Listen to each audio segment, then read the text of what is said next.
Welcome to our channel. Today we how to reduce fitness membership fees with Anytime Fitness easy tutorial step by step clearly.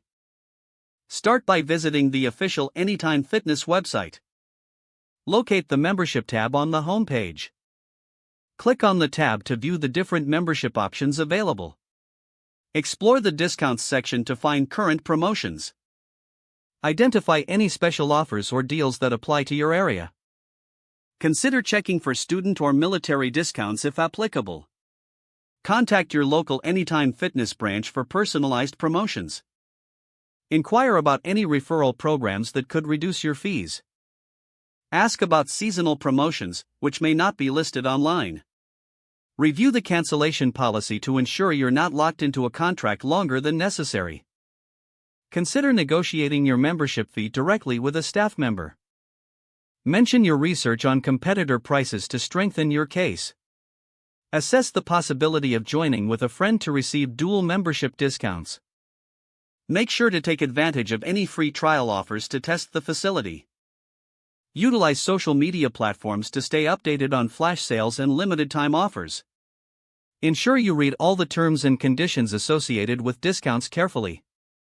Complete the membership application once you find the best discount option.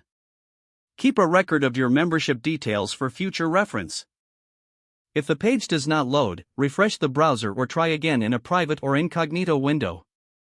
Make sure you are using the correct email address, then retype it carefully to avoid small typos. If your password is not accepted, use the reset option and create a new strong password you can remember. Check your spam folder for verification or security emails, then complete any requested confirmation steps. Enable two-factor authentication if available to improve account security and reduce unauthorized access risk. After signing in, review your profile details so your contact information and settings are accurate and current.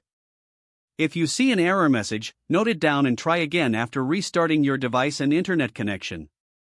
Log out when you finish, especially on shared devices, to keep your account and payment information secure.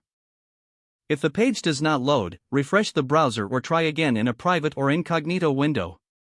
Make sure you are using the correct email address, then retype it carefully to avoid small typos. Don't forget to like this video and subscribe to our channel for more step-by-step tech guides.